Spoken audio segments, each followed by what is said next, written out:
Ya marhaba. Assalamualaikum warahmatullahi wabarakatuh. Alhamdulillah, syukur kepada Allah Subhanahu Wa Taala. Kita dapat berjumpa lagi, bersemuka lagi di dalam episod yang kedua dengan tajuk pada hari ini adalah Cari Tuhan di Bising Dunia.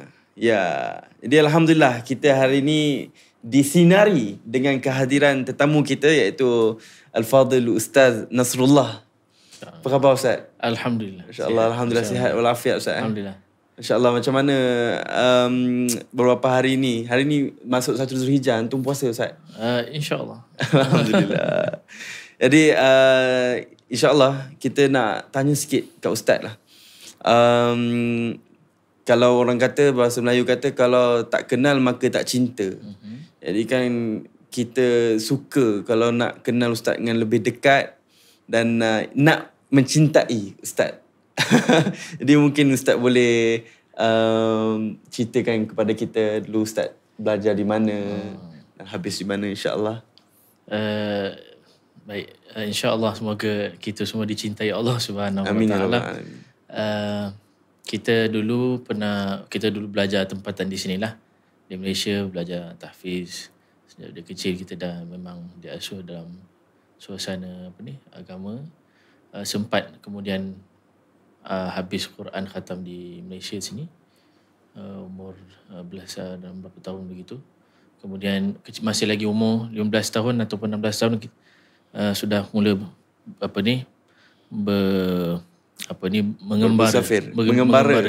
mengembara bukan dengan keinginan. Biasalah semua benda yang kita dalam keluarga ni mak ayah hantar kan, main hantar mengembara sampai ke negara Yaman, tapi belah selatan, Hadramaut. Di sana umur 16 tahun Ustaz So waktu tu dipaksa 16, juga ke ataupun macam kind of kita di situ waktu tu ialah orang baru mula belajar duduk keluar KL kan. KL kawan-kawan dulu awal-awal nak masuk 2000 tu ada kawan-kawan hoppers apa semua, kita memang jalan Sungai Wang apa semua ni kan. Jadi kita nak pergi ke sana tu tapi subhanallah memang semua Allah aturkan. Masya-Allah, alhamdulillah.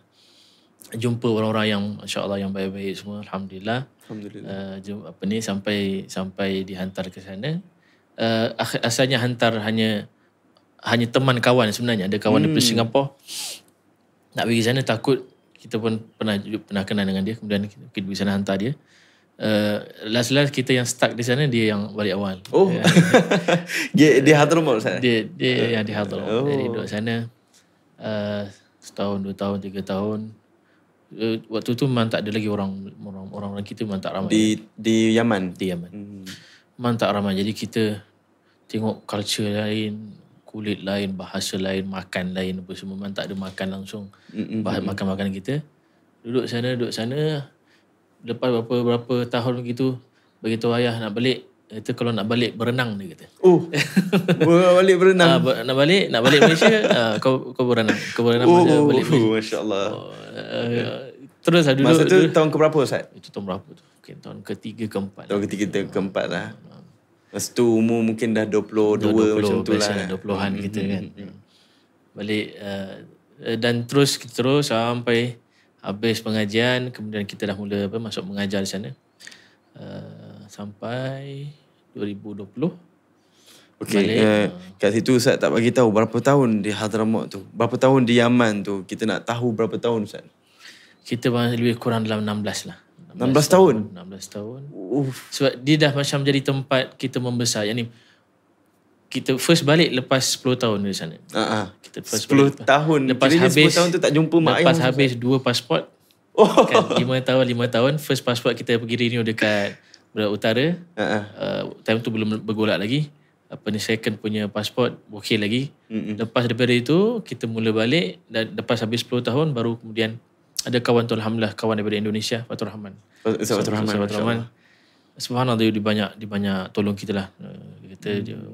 Dia ajak kita balik, alhamdulillah dia ada support sikit lah kan. Masya-Allah. Kita balik saja masuk rumah tengok mak ayah kan. Masya-Allah. Time tu 16 tahun tu Ustaz. Perasaan 16 tahun tu Ustaz kan. lain tak waktu tu muka ayah sebelum pergi dengan lepas waktu balik? Kita tak akan detect first kali ialah uban. Uban Akan makin banyak akan kita tengok mula ayah yang ambil kita dekat airport, tengok ayah dah beruban, ya Allah, balik rumah tengok mak rambut semua dah beruban. Ya Allah, hati time tu lain lah. Kita dah time tu umur dah 26 27 kan. Tapi kita balik sekejap je, mungkin sehari 2 hari je. Sehari 2 hari balik? Sebab nak pergi program dekat Indonesia time tu. Kita ada program macam saja kita lalu ikut Malaysia lah, transit. Jadi sampai di Indonesia 2 hari je, semalam menginap semalam, balik pergi ke Indonesia, habis program balik ke sana. Time tu 2015 yang dah mula bergolak. Dah mula bergolak di sana. Di bahagian utara lah bergolak kan. Di bahagian di tempat Ustaz belajar tu tak ada apa-apa lah di situ kan. Sampai sekarang tak ada apa-apa. Walau kita dengar dekat news apa dekat surat khabar ke dekat berita Yaman macam ni yang kena bom apa semua bahagian utara. Kita ni bahagian pendalaman, mungkin dalam 10 jam perjalanan naik bas lah lebih kurang. Tak ada apa-apa kat situ. Tak ada apa-apa, tak ada masalah. Dan teruskan lagi mengajar sampai 2020. Jadi masa Ustaz balik tu kan 10 tahun saya tahu sikit lah yang di Hadramaut ni, di Yaman tempat Ustaz belajar tu, tidak boleh berkomunikasi dalam bahasa Melayu. Kan kena cakap bahasa Arab je kan. Dan peraturannya memang macam tu. Jadi waktu Ustaz balik Malaysia tu ada tak rasa macam susah nak cakap Melayu masa tu? Still sampai sekarang. Sampai sekarang bahasa Melayu macam formal lah. Kekok kita. Kadang-kadang bila kita first time dah tak guna bahasa tu kan, nanti kita macam celebrate tau. Ni dah lama tak guna lah. Kan? Jadi bahasa dia macam bahasa apa ni, renyah kan. Dulu pernah biasa guna atau dengar mak ayah guna kan. Lepas kita balik, lepas 16 tahun tu kita balik, kita ada dengar orang cakap renyah ataupun terkeluar tiba-tiba kata-kata kalimat yang dan kita dah lama tak guna, renyah, excited gitu kan. Ini renyah lama tak guna. Jadi kalau contoh waktu tu Ustaz kan, contoh waktu yang tengah cakap tu kan, so kadang-kadang ada tak perkataan-perkataan yang tak faham sampai minta orang translate kan? Apa? Betul. Ada? Mesti ada. Kita yang tak faham, yang orang pun tak faham. Waktu kita kata apa? Di pokok yang rendang, kita katakan. Di pokok yang rendang. Orang sebetulkan rendang. Jadi macam tu punya tersasut. Itu unik ya. Saya kadang orang belajar kat UK pun tak sampai terlupa bahasa Melayu. Ini terus terlupa. Jadi Ustaz duduk di sana selama 16 tahun. Jadi apa keistimewaan sampai Ustaz sanggup untuk duduk di sana, berjauhan daripada family, berjauhan daripada makan makanan Malaysia kan? Jadi apa keistimewaan duduk di sana Ustaz sampai Ustaz happy duduk kat sana? Okey, sana suasana lah. Suasana. Kalau kita di sini suasana lain, di sana suasana pun lain, kita explore benda baru. Jadi kita kalau nak pergi mana-mana tempat, bukan ke Yaman, ke mana-mana tempat yang kita nak pergi explore, kita kena lupakan negara kita. Even kita punya bahasa, kalau nak belajar bahasa English tapi kita nak hold lagi bahasa Melayu kita, tak boleh juga. Kita kena lupakan juga, ambil bahasa. Jadi waktu di sana tu, kerana suasana yang baru dan suasana itu lebih menumpu kepada belajar, kemudian orang-orangnya pun ada yang hebat-hebat, Masya Allah. Jadi ketika itu kurang, bukan tak ada nak keinginan nak balik, ada kan, cumanya kurang keinginan tu nak boleh survive untuk sampai alhamdulillah. Jadi disebabkan suasana kat sana itulah yang membuatkan ataupun mungkin Ustaz ada apa orang kata satu azimat lah dekat sana sampai Ustaz sanggup untuk tinggal kat sana. Apa azimat tu? Itu kita katakan, kita jumpa orang baru yang hebat dalam bidang dia, dalam bidang yang kita sebutkan. Macam orang kalau duduk di belajar doktor, kalau dia macam belajar doktor di UK, dia jumpa orang yang hebat di sana, pun dia akan mungkin drop semua benda, kan dia akan terus di sana sampai dia habis kan. Jadi kita di sana dalam kita punya bidang, kita jumpa orang yang hebat, yang tak habis, yang kita terus still nak teruskan mengumpul. Tapi mungkin kita nak tanya lebih dalam, maksudnya kalau di sana tu hebatnya dia tu macam ke arah mana? Maksudnya kalau contoh kita tahu contoh ada certain negara, benda yang hebat tu contoh dia punya apa ni, dia punya binaan dia, dia punya tempat dia. Jadi di Hadramaut Yaman ni yang kita kenal sebagai tempat yang kering kontang dan sebagainya. Jadi apa yang keistimewaan, atau apakah dia spiritual, kerohanian dan sebagainya, Ustaz? Ya, betul. Di sana yang kita dapat ketemu, memang kita bertemu di sana ialah orang-orang yang memang macam mereka di dimension yang lain. Maksudnya orang sibuk dengan macam mana nak makan, macam mana nak minum, nak makan tempat viral apa hari ni kan. Macam mana nak cari kerja, macam mana nak nak berkahwin macam dan sebagainya. Kat sana dimension lain. Jadi berita-berita tentang dunia luar pun tak sampai kepada kita. Kita macam dalam satu tempat yang macam off daripada semua yang lain kan. Macam bertenang satu tempat, kita off semua benda, tak ada bising-bising, duduk kita tumpu dengan satu perkara. Jadi kita bertemu dengan orang-orang yang kita katakan akhirat lah. Akhirat dan mendidik rohani kita secara direct. Yang ni kita kat Malaysia tak pernah dengar banyak perkara, tapi bila sana banyak perkara kita dengar. Dan bila kita baca dalam sirah-sirah Nabi ataupun para sahabat, ada pula benda tu kan. Perkara tu macam ulama' yang betul takwa. Kadang-kadang ada ustaz yang ilmu ada, tapi kadang-kadang akhlak kurang. Dan dia gunakan agama dia untuk dunia kadang-kadang. Tapi kat sana kita tengok tak ada. Maksudnya memang tumpu diri dia, solat dia, sujud dia, masjid dia. Orang offer dia macam-macam, tak nak. Ada juga sebahagian yang datang daripada orang-orang orientalis daripada UK. Hari tu orang Japan juga datang masuk Islam sebab akhlak seorang budak. Kerana dia terjatuh dompet kan, ratusan dolar bertabur. Budak tu datang ambil, kasih orang Japan. Kata, kenapa buat ini? Nanti agama kami. Ini kan berharga. Dia kata tak ada harga. Dia kata dia, macam budak kecil tu. Budak kecil tu. Dia macam benda tu benda yang asing bagi dia kan. Jadi kita jumpa yang begitu, yang kita baca selama ni dalam sejarah kita punya Nabi kan, kita punya sahabat-sahabat gitu. Kat Malaysia tak ada jumpa ni kan. Kat sana kita ada jumpa. So tertarik dia. Jadi boleh kita katakan sebenarnya kesimpulannya adalah apa yang kita belajar teori tu praktikal depan mata kita. Nampak depan kita. Ya, tadi macam Ustaz cerita kan, ada orang UK tengah jalan, dompet dia terjatuh, berterabur duit dolar. Orang Jepun. Berterabur duit dolar dia kan. Tapi budak-budak kecil kan, tiba-tiba ambil duit tu, kutip, lepas tu, nah duit kau terjatuh ni. Lepas tu kata, kau macam mana kau ada sifat amanah macam ni? Dia kejar, dia jauh dah, dia kejar sampai. Lepas tu dia kata, inilah agama aku ajar supaya tak ambil duit orang lain. Masya Allah. Sampai macam tu sekali tempat tu terdidik. Waktu itu 2004, 2005 memang sangat tak ada apa, langsung kita nak sampai nasi lemak pun lepas 5 tahun baru sampai. Tapi kalau contoh Ustaz kan, kalau katalah kita punya makanan Malaysia ni memang kaya dengan makanan kan. Tapi kalau kat sana time tu Ustaz makan apa setiap hari? Makan Arab, roti keras dengan kopi tak ada gula. Kemudian dengan duput, kalau diorang buat mereka punya coklat ataupun diorang punya manisan kan, sangat-sangat manis kan. Kita sental apa yang ada, kita makan apa yang ada. Sampai lepas 2010 baru orang Malaysia baru datang, bawa mereka punya perencahnya, mereka punya perkakas lah. Semua bawa. So time tu excited kita makan mihun goreng ada dah mula. Kemudian makan mi goreng dah mula ada. Sikit-sikit. Masya Allah. Kalau kita tengok zaman dulu punya dia orang mujahadah ataupun dia orang punya usaha dalam menuntut ilmu tu susah lagi daripada kita sekarang. Kalau sekarang internet dah ada semua kan.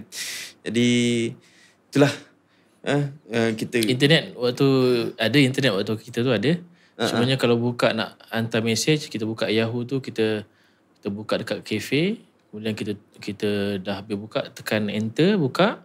Kemudian kita pergi minum air dulu, kita pergi minum kopi dulu sebab dia akan loading 10-15 minit baru. Itu type lain, betul nak send lain lagi 10 minit. Ya, mujahadah dia lain guys. Kita tengok sebab itulah kita kena menghormati dan juga mengagungkan para ulama, orang yang mempunyai ilmu agama ni, sebab dia orang punya usaha untuk mengambil ilmu dan mengajar kepada kita tu sangat susah berbanding daripada kita nak belajar daripada mereka. Jadi itu yang kita dapat tahu sedikit sebanyak tentang Ustaz Nasrullah dan keistimewaan tempat yang beliau belajar. InsyaAllah kita bertemu kepada next question insyaAllah. Ya marhaba. So, kita dah dengar tadi tentang biografi Ustaz Nasrullah. Kita dengar tentang pengalaman beliau di Hadramaut Yaman kan. Dan kita dengar juga bila Ustaz Nasrullah dah berapa belas tahun duduk kat Hadramaut, balik Malaysia lupa bahasa Melayu. Itu bagi saya benda yang unik lah kan. Sebab saya pun duduk di Mesir. Lama juga, tapi tak selama macam Ustaz lah. Saya duduk di Mesir dalam 8 tahun. Saya pun tak balik juga. Renew passport pun dekat Mesir juga. Tapi saya duduk dengan family, jadi masih cakap Perlis lagi. Jadi insyaAllah kita nak masuk lebih dalam Ustaz. Dan ini kita punya, apa orang panggil, kita punya inti kita jugalah, point kita dalam untuk mengkaut ilmu, manfaat daripada Ustaz. Jadi kita nak tanya Ustaz tentang cari Tuhan di bisnes dunia. Jadi soalan kita Ustaz, di dalam konteks ini, apakah maksud mencari Tuhan dalam konteks kehidupan moden hari ini? Adakah ia tentang solat, ketenangan atau hubungan hati dengan Allah Subhanahu Wa Taala? Jadi kadang-kadang kan orang dia lost kan? Dia tak tahu nak pergi mana.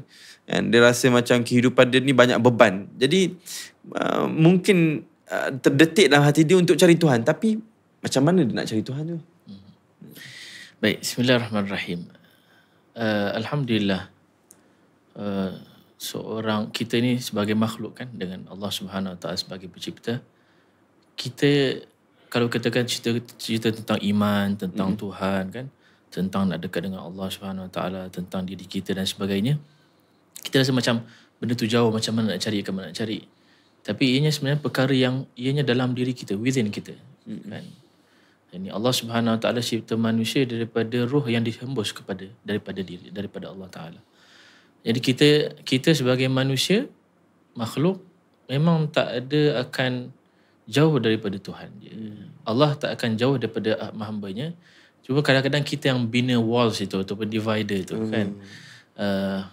Jadi mencari Tuhan itu ialah hati kita yang mana kata Allah Subhanahu Wa Taala, ran ala qulubihim, terhijab ataupun tertutup dengan macam-macam fikiran yang lain, yang outside lah. Sehingga kita tak tertumpuk apa yang di dalam. Kita banyak lebih menumpuk apa yang di luar. Kita tak tertumpuk apa yang di dalam. Kadang-kadang kita cari jawapan daripada luar, tapi banyak jawapan semua ia punca daripada dalam. Tak tersettlenya dalam. Masya Allah. Kita kadang nak cari jawapan, tapi kita tak cari punca masalah. Kita cari jawapan, mana jawapan masalah saya, mana jawapan soalan saya, tapi awak tak cari manakah punca soalan dan masalah awak. Banyak punca daripada dalam. Kalau awak nak cari jawapan, mesti akan kita cari jawapan di luar. Dan di luar sana jangan risau, akan ramai yang offer jawapan-jawapan. Yang offer jawapan yang betul, yang tak betul, yang sesat, yang tak sesat, yang naikkan kita, yang jatuhkan kita lagi. Tapi kalau kita cari punca, kita akan balik kepada inside kita, dan kita akan ketemu sebenarnya akhirnya jawapan kita akan terjawab ialah Tuhan akhirnya. Kan? Akhirnya manusia Tuhan. Berapa ramai orang yang bukan Muslim lah, kita katakan bukan Muslim, bahkan yang mengingkari adanya Tuhan, waktu dia sedang dalam bahaya dia akan jerit, oh my God, dia kata kan. Oh my God. Kan?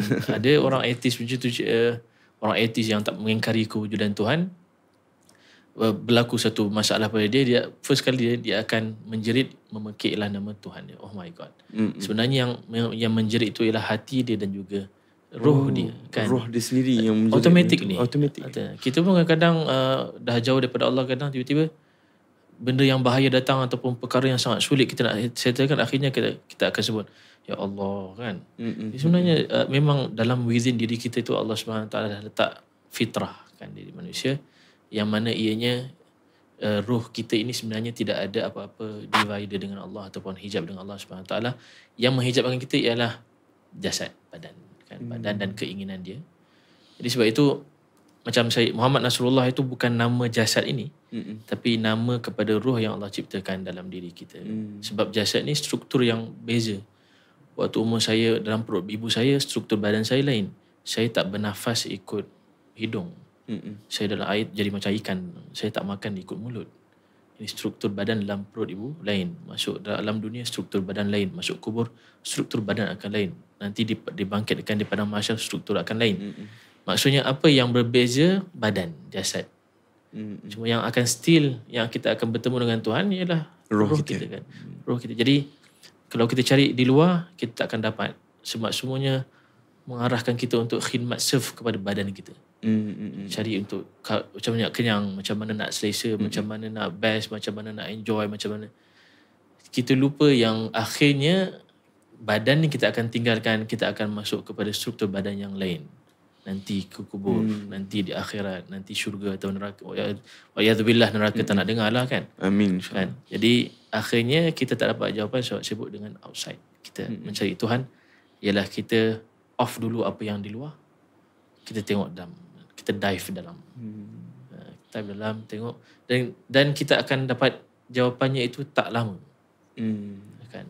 Kita duduk, ada cari momen dengan Tuhan, duduk saja beberapa minit.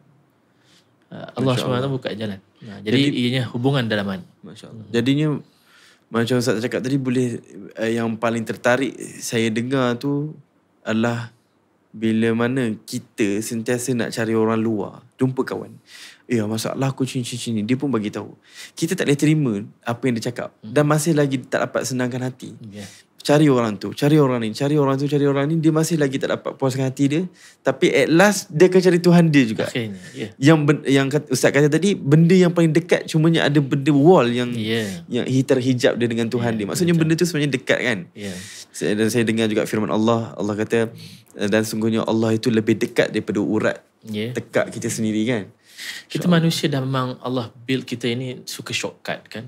Kita suka shortcut benda yang masalah kita lalui, kita nak shortcut. Jadi kita tanya orang yang kita kenal, macam mana nak shortcut, macam mana nak jawapan dia. Tapi benda tu adakah sia-sia Ustaz? Kalau contoh kan, kalau kita sakit, kita pergi jumpa doktor untuk dapatkan ubat. Contoh kita ada sakit dalaman, mental ataupun depression dan sebagainya kan. Adakah kita jumpa dengan orang-orang tu adalah sia-sia? Baik kita cari Tuhan terus? Tak, dia mesti mencari sebab ianya suatu arahan Tuhan. Ini kita sakit, memang kita akan kembali kepada Tuhan dan mengharapkan kepada kesembuhan yang datang daripada Tuhan. Cumanya memang Tuhan pun suruh kita jumpa doktor. Tuhan pun suruh kita ambil sebab ubat dan sebagainya. Baik, kenapa Allah tak sembuhkan saya terus kan? Supaya kita ini belajar dalam kehidupan ini. Hidup ini perlu ada melalui proses. Kalau tidak, Allah boleh je selamatkan Nabi Nuh daripada karam, selamatkan Nabi Ibrahim daripada kena bakar, selamatkan Nabi Muhammad SAW daripada kezaliman umat dia kan. Tapi Allah kaitkan kita kalau nak makan lapar, kena pergi kedai, kena penitinya sikit copi dan sebagainya baru sampai kan. Sebab Allah kata kehidupan ni proses, dia bukan yang digambarkan dalam filem. Kan filem biasa macam tu kan, hero kalah, dia happy ending lah. Dia kalah nanti dia jumpa guru dia, sifu dia berlatih, kemudian dia kata after 5 years dah kuat, dah ada kuasa dan sebagainya. Dia tak akan tunjuk proses. Betul. Proses dia tak akan tunjuk. Itu filem punya, drama punya kan. Tapi hidup kita lain. Kita proses. Hidup ni adalah proses. Yang mana ada sakit dia, ada sedih dia. Ada sedih dia. Kita akan kena lalu semua perasaan, semua perasaan, sedih, takut, semua itu mengajar kita something. Proses kita nak jadi yang lain daripada yang lain. Dan adakah proses itu yang macam contoh ada kesedihan, ada kesakitan itu sebenarnya dia seumpama seperti pedang yang daripada belakang kita untuk acukan kita supaya berarah kepada Tuhan, Ustaz? Ya, betul. Ini kadang-kadang kita tengok filem, filem yang paling best ialah filem yang banyak twist.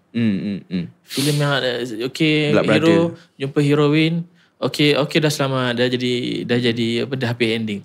Tak best lah ni, tak ada rating, kita kasih rating 1 ataupun 1 star dan sebagainya. Tapi kalau twist dia 2-3 kali buat kepala kita pusing, Oh, ini filem bagus lah, editor dia bagus, director dia okey, semuanya okey. Hidup juga kita kalau nak bagus, memang ada twist. Memang Allah letakkan twist itu. Bukan kerana Allah nak hinakan kita kan. Tapi memang kita berada di dunia yang mana tempatnya tempat yang twist. Kan? Kalau kita berada di tempat lain, lainlah hukum dia. Macam kita pergi sekolah. Masuk sekolah, dalam kelas, saya tak nak belajar, saya nak rehat, saya nak minum air. Awak bukan tempat awak ke sini nak belajar. Ini sekolah, tempat kena belajar, tempat kena sekat kepala, kena rotan dan sebagainya kan. Jadi kita dah memang ada di dunia ni. Dunia ni memang tempat twist. So semua kita laluinya akhirnya membawa kepada kekuatan yang lain. Sebab tak ada kekuatan di dunia yang boleh menguatkan kita untuk terus, kecuali kekuatan yang datang daripada Allah SWT. Kekuatan yang kena datang tu daripada Allah SWT. So bila seorang tu dia tak dapat nak dapat kuasa daripada mana-mana orang sekalipun, mana-mana makhluk sekalipun, melainkan kuasa tu daripada Allah SWT. Jadi nak tak nak dia kena terus kepada Tuhan yang ciptakan dia. Jadi kalau contoh Sa'an, orang sekarang kalau banyak bercakap, dia akan bercakap, oh hati aku macam ni. Maksudnya macam mana? Dia akan kata macam kemahuan hati aku macam ni. So mungkin dia terlupa tentang roh dia. Jadi di sini Ustaz, mungkin boleh kita nak tahu juga daripada Ustaz, apa itu roh dan apa itu juga hati. Dan mungkin dia itu terbahagi, ada yang kita tahu jasad dan hati. Ataupun mungkin ada di sebalik hati tu ada something. Baik, roh ni ialah suatu rahsia Allah Ta'ala yang mana Allah Ta'ala jadikan kita melalui, yang memang kita ini dijadikan ialah roh. Semua manusia itu Allah jadikan roh, dan Allah sebut dalam firman-Nya, Allah keluarkan kita ni roh berbentuk roh daripada sulbinya Nabi Adam kan. Kemudian sampai setiap kali kemudian dah ditentukan waktu untuk kita keluar, Allah pakaikan jasad kita. Kan ikutlah nanti orang yang nanti di syurga, nanti orang yang dulu kudung di akhirat tak kudung. Dia tak kudung. Sebab struktur badannya itu di dunia saja, di akhirat lain kan. Maksudnya dalilnya ialah manusia itu semuanya sebenarnya sempurna.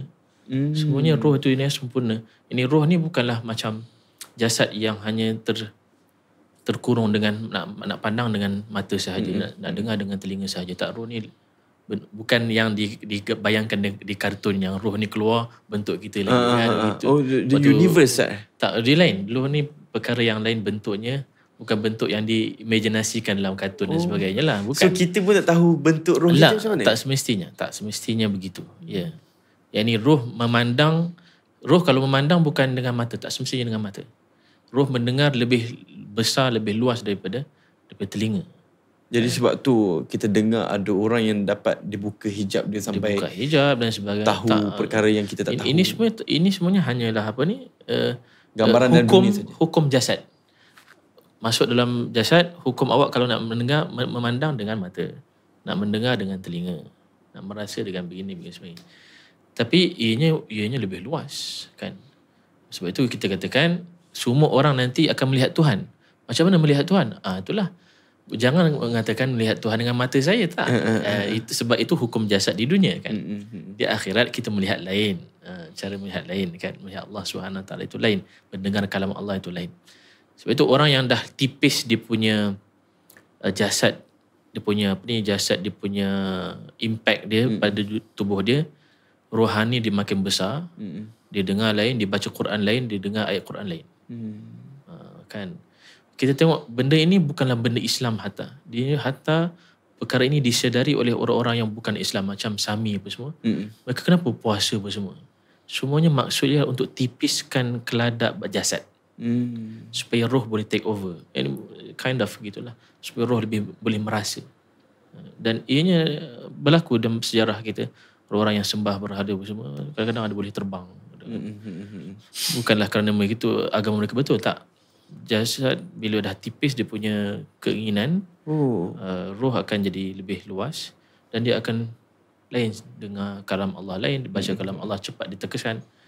Kita mesti perasan kadang-kadang kalau kita buat benda yang tak pernah, kita buat benda baik yang tak pernah kita buat, kita rasa macam diri kita macam lain tau. Ruh macam walaupun penat sangat tapi lega tu macam Betul. macam orang pergi waktu beberapa tahun yang lepas ada banjir besar dekat Kelantan, ramai yang turun pergi sana kan, khidmat, baju basah semua, lecak kotor semua kotor. Tapi kita bila diwawancara, saya puas, dia kata. Kan saya puas. Yang rasa tu ialah jasad dah letih, dah tak ada apa. Tapi jasad rasa buat baik tu kan rasa macam best. Kita buat benda baik itu yang ikhlas tu kan, kita rasa macam best. Yang rasa best itu bila mana ruh tu kata kita. Jadi cuba buat benda yang lain daripada yang lain, yang buat benda baik yang kita tak pernah buat, kita akan rasa directly terus. Kita akan rasa begitu. Jadi itu adalah roh. Dan Itulah roh. Contohnya sekarang orang nak ikut hati. Kalimat hati ni macam-macam. Hati ni orang kata perasaan pun dia panggil hati kan. Hati yang dia rasa itu ialah perasaan sebenarnya. Ini hati saya kan, macam cerita cinta dan sebagainya. Hati air dengan you dan sebagainya kan. Itu perasaan manusia. Tapi hati ini ialah tengah-tengah antara ruh ataupun akal dengan nafsu. Okay. Manusia ni ada 5 komponen. 5 komponen. Yang pertama roh.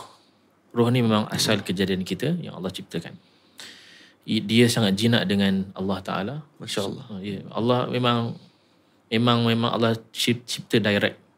Jadi roh ni memang sangat nak kepada Tuhan. Masya Allah. Kan nak kepada Tuhan. Yang kedua, kemudian Allah pasangkan kita jasad. Masukkan ke dalam jasad. Yang khidmat roh ni ialah akal. Akal kita. Akal akan fikir apa yang terbaik untuk aku punya masa depan, aku punya kebaikan, aku punya benda-benda yang objektif. Kan, bukan perasaan. Allah cipta kita nafsu yang khidmat kepada jasad. So yang serve jasad kita ialah nafsu. Jadi kita nak makan, kita nak rehat, kita nak berkahwin, kita nak begini. Semuanya nafsu kerana dia khidmat jasad kita supaya still terus hidup dalam dunia. Boleh selesa, boleh apa ya, boleh main, boleh itulah. Tapi yang khidmat roh kita siapa? Akal ni yang akal kita. Kata nafsu nak buat satu, akal kalau besar sikit dia kata jangan, nanti boleh bawa bahaya. Memanglah kau akan relax, memang kau akan enjoy. Tapi masa depan kau akan terganggu. Kan mungkin nanti agama kau nanti terkorban. Jadi akal akan argue. Yang decide antara kita nak ikut akal atau nafsu siapa? Hati ni di antara dua. Sebab itu bahasa Arab hati itu panggil qalbun. Qalbun maksudnya berbolak-balik. Dia kadang ikut ni ikut tu, ikut ni ikut tu. Jadi kalau hati bersih, dia senang ikut akal. Hati kotor akan senang, dia tak tahu nak beza. Nafsu. Dia akan ikut nafsu tu yang jadi perasaan. Dan saya pada awal. Itu yang kadang perasaan jadi songsang. Lelaki suka lelaki. Perempuan suka perempuan jadi songsang. Hati tapi kepuasan nafsu tak ada Ustaz kalau lelaki suka lelaki Ustaz. Diorang ada kan? Diorang sebab dah hati tu dah begitu. Jadi mereka merasakan dan kemudian pula media pula sokong, ada industri pula yang sokong lagi. Jadi permainan begitulah. Faham. Masya Allah. Benda yang manfaat sangat-sangat. Maksudnya di sini kita kena tahu, kalau nak cakap saya depression tu bukan sesenang itulah sebenarnya. Kalau nak cakap maksudnya jalan kepada Allah Subhanahu Wa Taala ni dibuka sangat luas. Beberapa ratus jalan pun ada sebenarnya. Cuma kita yang nak kena cari, dan bukan hanya kita ni berkiblatkan kepada makhluk sebenarnya ya. Jadi tak payah susah-susah cari makhluk untuk kita nak luahkan curhat lah apa. Kita cari terus sujud, semayang 2 rakaat, terus kita sujud, temu dengan Allah Subhanahu Wa Taala. Kita cakap tentang mencari Allah Subhanahu Wa Taala kan. Jadi tadi Ustaz cakapkan bahawasanya kalau macam contoh kita puasa banyak, so kita punya roh kita akan take over, betul tak? Dan ada juga orang-orang atau agama yang lain, mereka juga menggunakan cara yang sama dan dia orang tahu konsep roh. Dan macam mana Ustaz dengan konsep yang orang kata penjiwaan di dalam muzik, yang mana mereka meletakkan roh mereka itu yang mana adanya rahsia-rahsia bunyi muzik yang menyebabkan dia tu ingat kepada Allah Subhanahu Wa Taala. Jadi itu macam mana Ustaz? Baik, subhanallah, rahsia Allah dalam penciptaan ni banyak, luas, subhanallah. Antara salah satunya subhanallah pandangan kan. Memandang itu kadang-kadang membawa seorang itu jadi tinggi ataupun jadi rendah. Mencetuskan kadang-kadang niat yang baik ataupun niat yang tak baik. Juga seperti mata juga pendengaran. Juga pendengaran juga ialah ini telinga tak semestinya mendengar. Kan? Ada yang mendengar hati, ada yang mendengar. Jadi mendengar juga adalah salah satu daripada khususiyah ruh. Sebab itu Allah dalam Quran banyak sebut innallaha sami'un basir, sami'un basir. Allah Maha mendengar lagi Maha melihat. Kenapa Allah nak sebut Allah Maha mendengar, Maha melihat? Melainkan nak bagi tahu khususiyah keistimewaan yang ada pada ruh, antaranya ialah mendengar dan melihat. Tapi bukan macam mendengar mata, mendengarnya telinga dan juga memandangnya, melihatnya mata. Ianya lebih luas daripada itu. Jadi muzik, irama, ianya beri kesan banyak pada hati. Kan? Bukan hanya pada manusia, seluruh makhluk ciptaan. Ya, kita jumpa orang-orang yang dipanggil the cow whisper. Pembisik lembu. Suara dia saja lembu dah mula ikut dia. Ya, ada. Kan? Kambing whisper kan, kalau dia nak suruh balik dia jadi kan suara.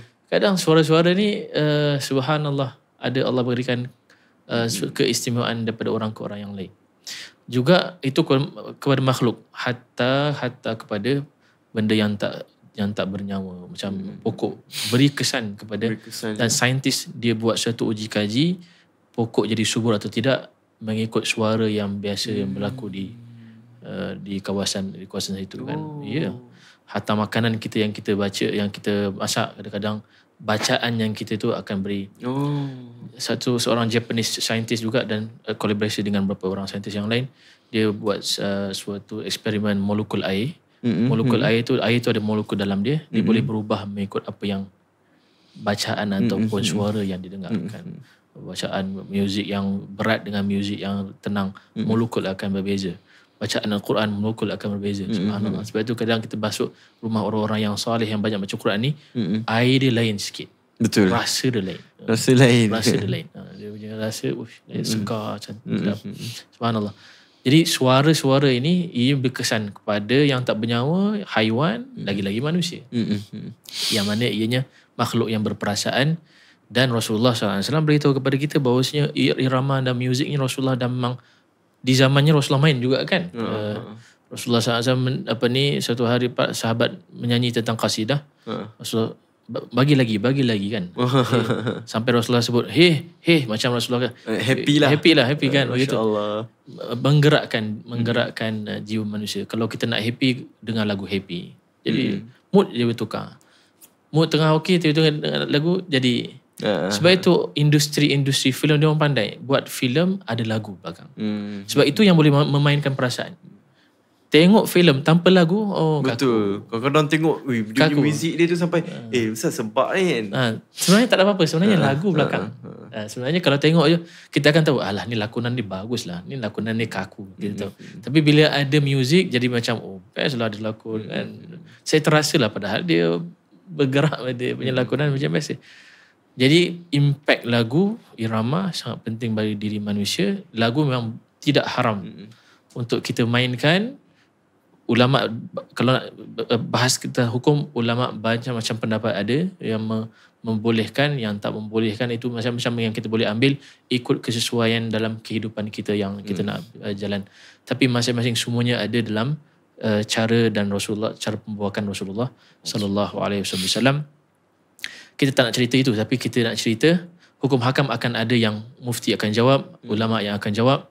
Tapi yang kita nak ialah apa efek lagu dan irama dalam diri kita yang membentuk kebaikan ada, yang membawa kejahatan pun juga ada. Jadi mengikut daripada muzik yang kita dengar tu. Kalau macam tu muzik tu membawa kita kepada hanyut, kepada benda yang tak baik, so benda muzik tu jadi haram lah.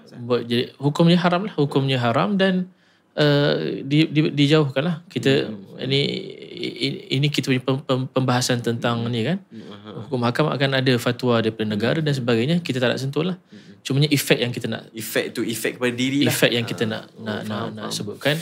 Dan soal hukum hakam ini ianya luas sangat dalam bab muzik. Yang nak fatwa dalam semua ada. Cuma kita nak sentuh di sini ialah efeknya pada diri kita. Efek pada diri, Jadi Masya kita Allah. nak- Yang satu dengar juga kan, ada satu qasidah, Salatullahi malahat kawakib. Ya. Di dalam qasidah tu, syair tu, unta pun bergerak waktu membacakan qasidah selawat kat Nabi SAW kan. Dia sebenarnya subhanallah, ada orang mengatakan, mempertikaikan, kenapa awak ni nak berqasidah, nak berlagu, atau lagu yang baik baca Quran lah. Ada kata begitu kan. Baik belajar lah. Tak, beza lain-lain. Kalau tidak, kenapa Allah tak suruh kita baca Quran sahaja, jangan solat? Kesan berbeza-beza. Baca Quran berbeza, baca hadis berbeza, baca ilmu berbeza, dengar muzik lebih berbeza. Kesan pada diri seorang itu berbeza juga. Tak boleh kita kata. Kalau tidak, kenapa kita tak kata kepada Rasulullah, kenapa Rasulullah dengar qasidah? Sahabat-sahabat dengar qasidah, kenapa? Adakah kena kita cakap, ya Rasulullah, baik kau baca Quran, tak cakap begitu? Bukan. Jadi perbezaannya ada kesan pada diri manusia. Itu maksudnya nak membawakan kepada kita rahah. Kita punya badan pun ada hak sendiri. Sebab tu para ulama agak melaranglah, tidak menggalakkan kita untuk tidak tidur pada waktu malam. Sebab dikatakan ahli dunia ni mereka tak tidur malam, Ustaz. Dengar macam itulah daripada ulama sebut. Dan sebab apa? Sebab badan kita ni ada hak yang kita kena lunaskan, hak dia iaitu kena tidur. Dan begitu juga mereka kena rahah ataupun rehat. Tak boleh kalau contoh kan, ada apa-apa masalah tu, bagi baca Quran ni. Kadang-kadang ada orang tak boleh dengar benda tu. Ada orang dia kena macam sapaan kan, sapaan, pegang dia punya lutut dia, apa khabar, sihat ya. Di situ pun hati dia dah boleh twist dah. Bertanya hal keadaan, kadang boleh mengubat banyak. Kadang senyuman, kadang-kadang. Senyuman, betul. Jumpa tengok senyuman tu, kadang tanya dah makan belum. Kadang dia mood tak baik. Jadi mood okey. Kan? Sebab dia rasa macam kadang-kadang mereka ni terjauh, tahu sebab apa? Sebab rasa macam orang macam ni bukan ambil tahu pun pasal aku. Tapi sebenarnya kita kadang-kadang ini mungkin kekurangan sebagai orang-orang pendakwah jugalah, sebab mereka tidak mendekati kepada orang yang macam tu. Kadang-kadang macam Ustaz cakap, sebabkan senyum, sebabkan sapaan, Assalamualaikum pun dia orang rasa macam rupanya aku ni ada tempat dalam hati mereka. Jadi maksudnya di sini kita pointkan adalah ikut muzik yang macam mana. Kalau efek tu membuatkan kita hanyut dan tak baik, tak boleh lah. Jadi carilah muzik yang boleh buat kita ni positif, happy, ingat Allah dan sebagainya, insya-Allah. Ya marhaba. So kita masih lagi bersama dengan tetamu istimewa kita, iaitu Ustaz Nasrullah. Alhamdulillah.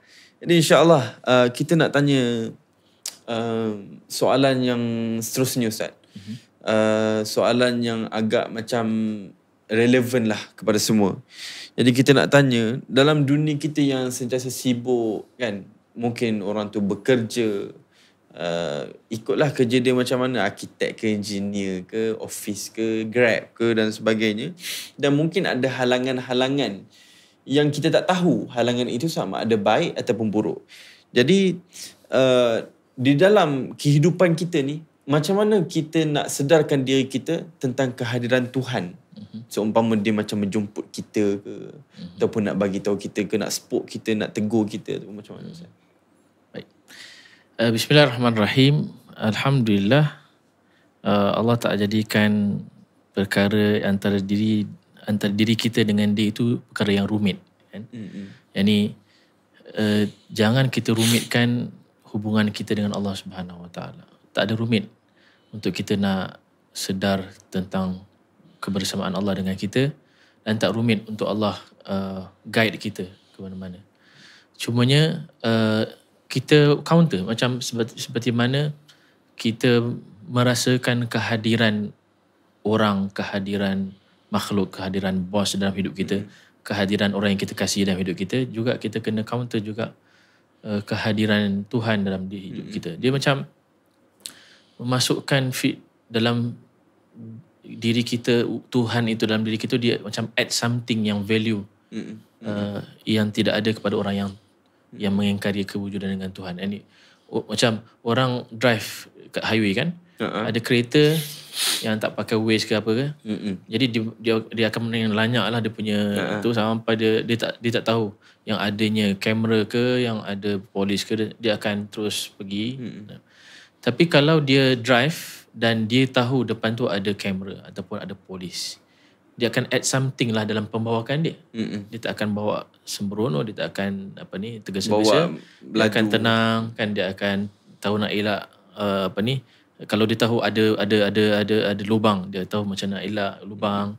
Kalau ada bonggol, dia tahu bila nak speeding, bila nak slow kan. Jadi dia tahu bila dia alert di depan tu apa yang perlu dilakukan. Orang yang tidak ada Tuhan ataupun tak sedar kewujudan Tuhan, dia akan macam orang yang drive dalam kehidupan dia itu tanpa dia tahu akan ada lubang, akan ada bumper, akan ada polis. Main langgar je terus. Dia akan mencuba tau. Dia akan test. Oh, saya nak cuba jalan ni. Tapi rupanya ada lubang, dia terpaksa U-turn. Oh, di jalan ni tutup, dia terpaksa U-turn. Dia akan jatuh, dia akan nak cuba nak naik. Dia akan jatuh, dia akan cuba naik. Akhirnya dia akan absorb. Dia akan penat lah. Kan? Tapi orang yang ada Tuhan atau sedar akan adanya Tuhan dan apa yang Tuhan nak dan apa yang Tuhan sampaikan, dia dah tahu lubang macam mana nak deal, jalan tutup macam mana nak deal, bonggol macam mana nak deal, polis macam mana nak deal. Dia akan tahu ujian macam mana dia akan deal, musibah macam mana nak deal. Kita bukan nak setiap masalah tu ada jawapan. Setiap masalah tidak akan ada jawapan. Dalam hidup ni tak semua jawapan soalan dan masalah akan ada jawapan dan juga cara nak keluar. Tapi orang yang beriman, antara salah satu jawapan yang besar ialah bila mana dia relakan apa yang Allah tentukan. Itu jawapan juga. Itu salah satu solusi kadang-kadang. Masalah besar-besar, rupa-rupanya solusinya ialah terima. Masya Allah. Terima. Itu jawapan juga. Orang yang tak ada. Sebab apa? Sebab kita tahu yang kita relakan ini gantiannya ada. Akan ada gantiannya. Bukan sia-sia begitu. Orang yang tak ada Tuhan, tak sedar akan wujud Tuhan, dia akan nak kontrol. Aku nak kontrol. Aku nak masalah mesti jadi. Aku nak apa yang aku plan mesti jadi. So dia akan lama-lama dia akan makan diri dia.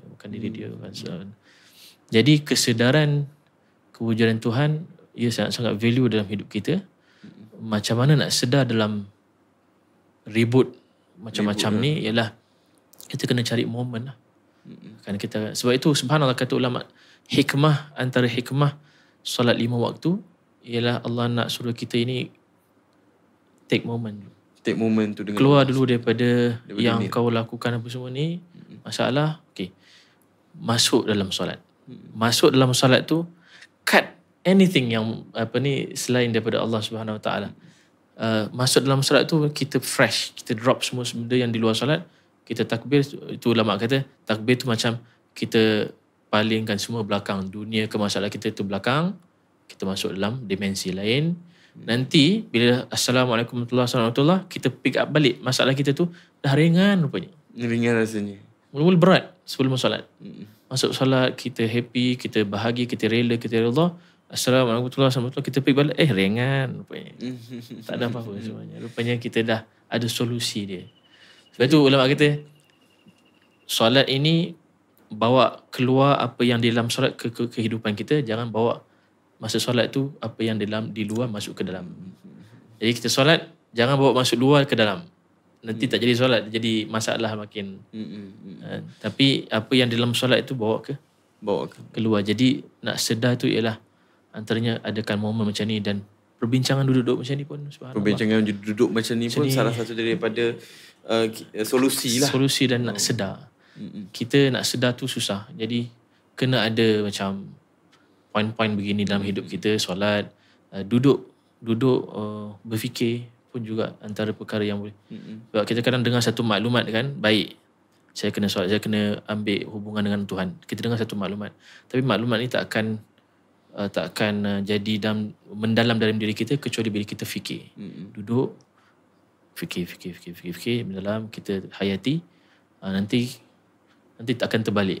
Tapi Ustaz, boleh ke kalau contoh kita sebagai manusia, contohlah, setiap hari dia dah ingat Tuhan. Dia dah macam, aku dah rasa macam memang memang dah rasa macam setiap hari ikut Tuhan. Tapi besok ni dia tak nak rasa apa-apa, dia nak enjoy je. Tapi solat still solat, cuma dia nak enjoy je. Dia rasa macam nak kurangkan beban daripada terasa yang rasa macam beban yang dirasa tu atas agama dia tu lah. Jadi macam mana Ustaz? Kita kena tengok orang yang mengamalkan agama ni ada dua. Orang yang mengamalkan agama atas dasar kerana paksaan ataupun ianya suatu tanggungan. Kan? Ada orang mengamalkan agama ialah kerana ia suatu keperluan. Mereka yang melihat solat sebagai perkara bebanan, dia akan nak cari waktu untuk satu hari saya nak get rid of solat. Ada waktu untuk sebab dilihat suatu bebanan. Sebenarnya semua yang Allah atur ialah bukan bebanan. Ianya suatu yang kita perlu. Macam kenapa orang nak pergi diet? Kenapa perempuan nak diet? Kenapa lelaki nak pergi gym? Kan beban tu. Tapi kita tengok orang boleh happy kan. Buat community gym, buat community diet, apa semua boleh happy, boleh buat pergi rehlah atau pergi travel tempat semua. Dan suka boleh tengok jumpa daripada jauh. Vegan now. Okay, we together apa semua kan. Happy. Boleh jadi kawan tiba-tiba kan. Sebab bukan bebanan yang mereka dah. Walaupun yang dibuat tu beban. Beban, betul. Maksudnya solat ni ada roh dia. Kalau kita buat solat dia punya kantong ataupun dia punya botol dia saja, kita tak akan dapat rasa dia punya kelazatan dia dalam solat, kemanisan dia kan. Solat awak, iyalah solat. Nanti mak tengok, nanti ayah tengok, nanti kawan tengok tak solat, nanti orang kata tak baik. Aku buat ni sebab tu. Jadi kita tak rasa. Jadi di situlah suntikan manis. Awal yang kita kena ajarkan kepada generasi adalah buat tu kerana Tuhan, bukannya buat kerana orang nak tengok ataupun tak tengok lah. Kalau buat macam orang tengok, dia rasa macam beban pula. Jadi kan macam solat tu ialah momen saya, inilah peluang saya nak cakap dengan Tuhan. Inilah peluang saya dengan Allah. Ianya bukan hanya saya gerak-gerak. Tak. Ianya saya nak, Allah suruh saya buat itu supaya kita ada connection, cakap dengan Allah Ta'ala. Bila lagi nak cakap dengan Allah Subhanahu Wa Ta'ala kan? Lain kalau kita cakap dengan Allah dengan cakap makhluk yang lain. Allah akan berikan kelapangan dalam diri. Jadi setiap ibadah pun ada makna dia, makna yang kita kejar. Solat maknanya apa? Nak kita khusyuk. Bismillah, kita cari khusyuk dalam solat. Kalau solat macam ni, macam kita meminta duit kan, minta pinjam duit, tapi pandangan kita bukan serius. Kasihlah aku duit sikit, kasihlah aku pinjam duit. Tu pandangan melilau. Mana orang nak kasih kan? Tolong kasih aku duit. Bolehlah, aku janji. Tengok pandang betul-betul. Janji aku akan bayar balik. Engkau lah orang yang, engkau lah apa ni, awal, engkau lah akhir, engkau lah kan semua. Time tu excited. Menjiwai kan dalam segala bentuk. Jadi macam kita menjiwai dalam kerja kita, menjiwai dalam minat kita, hobi kita, diet kita, gym kita, jiwai juga dalam solat kita, jiwai juga dalam kita berzikir. Kita akan dapat perkara yang lebih luas, lapang. Jadi poin yang utama yang boleh kita sebutkan di sini adalah untuk seorang manusia atau yang lebih dekat lagi adalah sebagai seorang Muslim, kita tidak boleh keluar daripada merasakan kesedaran hadirnya Allah Subhanahu Wa Taala bersama dengan kita. Jadi sebab itulah Allah berfirmankan ataupun mewajibkan kepada kita solat. Sebab apa? Allah nak kita tahu yang Allah ada bersama dengan kita. Jadi poinnya di dalam kekalutan dunia yang terlalu sibuk. Jadi macam Ustaz cerita tadi adalah bila mana kita nak masuk solat, so kita keluarkan beban, kekalutan, kerisauan, apa-apa huru-hara dalam dunia, masuk dalam solat, semua masuk dalam dimensi yang lain. Itulah dimensi khusyuk dan minta kepada Allah Subhanahu Wa Taala. InsyaAllah kita sambung lagi next question selepas ini. Ya marhaba. Ya, kembali lagi bersama dengan saya, host anda, Syed Iqbal. Dan bersama dengan tetamu istimewa kita, Al-Fadhil Ustaz Nasrullah. Jadi kita sambung lagi soalan yang seterusnya. Kita masih lagi haus untuk mencedok keilmuan daripada Ustaz Nasrullah. Masya Allah, tabarakallah. InsyaAllah, bagi saya ini adalah salah satu daripada soalan yang sangat penting dan soalan yang perlu kita sebagai orang muda ke orang tua ke, orang tua rasanya dia tak terlalu sangat, orang muda lah orang muda untuk kita take note benda ni ya. Jadi soalannya adalah Ustaz, apakah pandangan Ain dan adakah Ain ni relevan pada era kini, dan adakah kita sebagai manusiawi tidak boleh mempamerkan kebahagiaan di khalayak umum? Sebab apa Ustaz? Sekarang ni adalah arena social media. Yang mana social media ini tak ada orang tunjuk kesedihan. Adalah mungkin kalau orang tu nakkan perhatian lah, contoh dia tunjuk dia sedih dan sebagainya kan. Tapi mostly orang sekarang tunjukkan kebahagiaan. Dia dapat kereta besar, dia ada rumah mewah dan sebagainya. Jadi adakah orang yang nak tunjuk ini tak ada SOP dia? Adakah tak ada guideline dia? Adakah tak ada akibat dia? Jadi kita pun pernah dengar tentang pandangan Ain dan sebagainya. Jadi kita nak tanya Ustaz lah tentang pandangan Ain ni. Betul ke tak betul Ustaz? Okey, pandangan Ain ni ianya bukan perkara yang luar ataupun perkara dulu yang silam kemudian dia boleh ada atau tak ada. Ianya memang perkara yang berlaku dalam diri manusia, psikologinya dan sebagainya. Biologinya begitu. Dia macam ada, macam saya pernah belajar dululah, subhanallah, dengan seorang guru daripada Indonesia juga. Manusia ni ada macam ada aura ataupun ada energi yang dalam diri dia yang dia boleh hantar, yang dia boleh ambil. Dan bukan kita dengar maknanya betul tak betul, tapi memang kita test, memang kita belajar benda tu berbulan-bulan dan kita rasa sendiri energi. Kadang-kadang kita nak masuk tanda ke tempat sejuk, dan kita nak ambil baju kita, nanti ada current tau.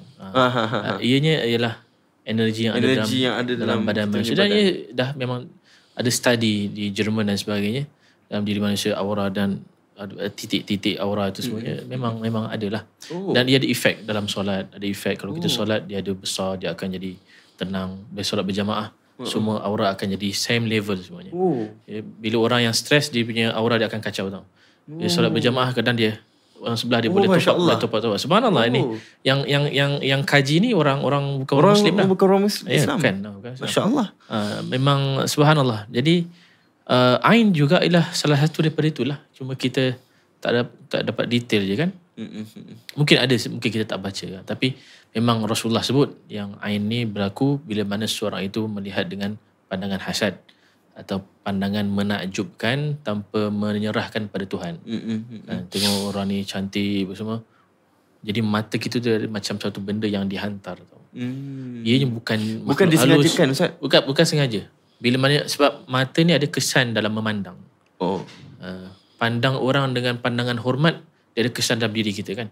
Pandang orang dengan pandangan hina pun dia ada kesan pada diri kita. Dan dulu bila kita dengar orang-orang speaker, orang-orang maksudnya bila dia latih orang yang nak jadi speaker ni, dia kata awak bila di depan khalayak ramai, first kali yang awak kena buat adalah pandang rendah kepada semua. Ya ni cara diorang lah kan, supaya kamu tak rasa apa-apa. Jadi kamu akan rasa naik diri awak dan awak boleh rasa berkuasa, confident dan akan bercakap. Kita tak adalah kata begitu, pandang rendah pada orang kan, tak baik lah kan. Kita akan cakap bahawasanya diri kita ni hanya share, kongsi. Jadi tak adalah benda itu yang akan. Jadi cara mereka begitu.